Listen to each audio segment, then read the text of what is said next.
Et la revue de presse matin, c'est avec Julien Cheida. Bonjour Julien. Bonjour Sandrine.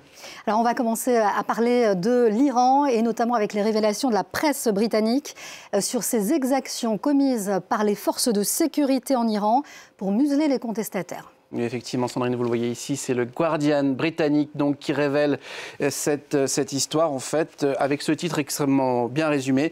Les forces iraniennes tirent sur les visages et les organes génitaux des manifestantes. Ces révélations émanent de 10 médecins iraniens qui, en secret, ont donc soigné des dizaines de femmes blessées par balles et leurs conclusions sont implacables. On a l'impression que les autorités iraniennes veulent détruire la beauté de ces femmes en s'attaquant à leur féminité.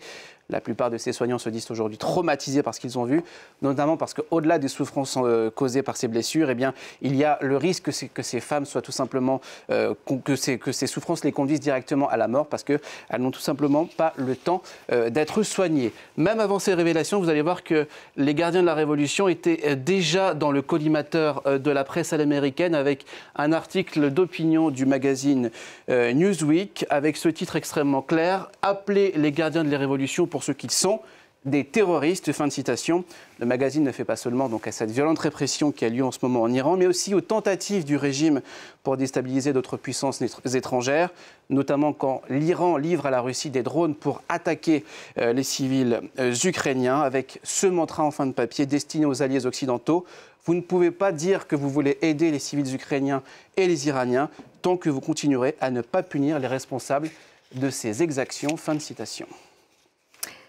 Et on parle maintenant de ce sujet qui est à la une de nos journaux, cet échange de prisonniers entre les États-Unis et la Russie. Alors Julien, vous vous intéressez tout particulièrement à cette figure de Viktor Bout, prisonnier russe qui purgeait une peine de prison de 25 ans aux États-Unis. Oui, effectivement, il avait été condamné en 2012, donc il n'aura fait que 10 ans de prison avant d'être libéré donc hier par les États-Unis.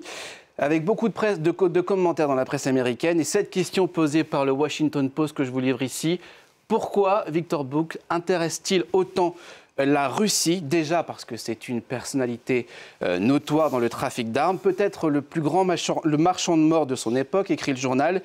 Il est soupçonné d'avoir alimenté notamment plusieurs conflits en Afrique et en Asie. Et enfin, libérer un tel prisonnier 10 ans après son condamnation, c'est aussi l'occasion, rappelle le Washington Post, pour Moscou de rappeler que la mère patrie, je cite, n'oublie pas ses enfants. L'autre raison avancée par le Figaro, eh bien tout simplement, regardez, c'est que Viktor Bout serait, je cite, un gros poisson, comprenez, un ancien agent des services de renseignement militaire russes, on le sait polyglotte, homme de réseau.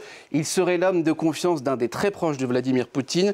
Tout ce passif fait qu'il serait en possession d'informations qui pourraient mettre à mal le Kremlin, même si pendant ces 10 ans d'incarcération, l'intéressé a toujours nié ses allégations et a toujours refusé de collaborer avec la justice américaine. Il a toujours, dit-on, préféré l'isolement de sa cellule plutôt que de parler avec l'ennemi.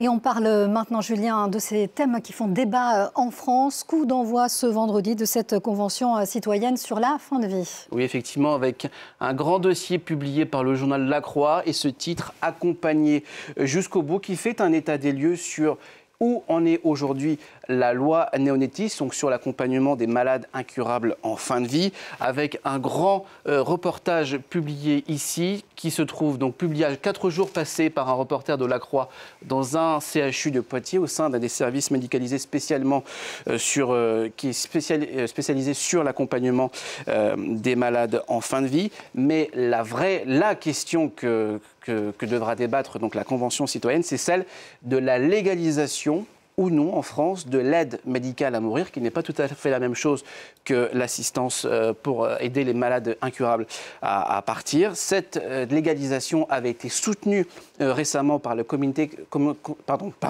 consultatif national d'éthique. Et pour Libération, eh bien, on lit que ça pourrait être la prochaine liberté à conquérir. Ces mots viennent de l'association pour le droit à mourir dans la dignité. Il y a notamment des témoignages poignants, celui d'une pharmacienne dont la mère de 92 ans, handicapée et très affaiblie par les confinements répétés suite au Covid-19, lui a demandé pendant plus d'1 an de l'aider à s'en aller. Aujourd'hui, la nonagénaire est totalement dépendante de sa fille. Elle ne peut plus se déplacer, elle ne peut plus rien faire seule, elle ne peut plus même parler. Il faut pouvoir s'arrêter quand on a assez et ne pas disparaître sans dignité, conclut le journal. Et comment, Julien, nos voisins perçoivent-ils ce débat en France? Eh bien, je vais vous montrer. C'est avec un exemple dans le journal suisse, Le Temps, donc la Suisse qui est beaucoup plus en avance sur cette question par rapport à l'Hexagone. D'ailleurs, je vous fais remarquer que ce titre, que reproche la France, vous le voyez ici, au suicide assisté, cette expression de suicide assisté n'apparaît pratiquement pas aujourd'hui dans la presse française. C'est vous dire si la question est vraiment, pour l'instant, taboue chez nous en France. Avec cette citation d'une universitaire française, c'est culturel. On a beaucoup de mal en France à envisager la mort. On ne veut tout simplement pas y penser. Alors évidemment, si la loi française devait évoluer, cela se ferait dans de strictes conditions. Les 150 citoyens de la Convention rendront leurs conclusions en mars prochain. Le temps nécessaire pour avoir un débat le plus apaisé possible. Et puis Julien, on va revenir sur ce compte à rebours maintenant avant de nous quitter. Ce sont les 2 premiers quarts de finale qui ont lieu tout à l'heure avec ces 2 affiches. Brésil, Croatie et Pays-Bas, Argentine. Oui, et surtout la perspective que le Brésil et l'Argentine se retrouvent en demi-finale. Ça en fait saliver plus d'un. Regardez à la une de l'équipe, ils n'ont que cette idée en tête. Neymar, le Brésilien, Messi, l'Argentin se retrouvaient face à face en demi-finale. Mais, nous dit le journal brésilien O Dia, il y a quand même un quart de finale à jouer avant, je vous le montre ici. Il y a quand même un quart de finale à jouer avant, même si la rivalité entre les 2 équipes est extrêmement historique. Le journal qui rappelle que le Brésil, à chaque Coupe du Monde depuis 2006, s'est toujours fait éliminer en phase finale lorsqu'il a rencontré une équipe européenne. Et je vous laisse nous rappeler qui le Brésil va rencontrer tout à l'heure. Ben, on l'a dit. La Croatie. La Croatie, voilà.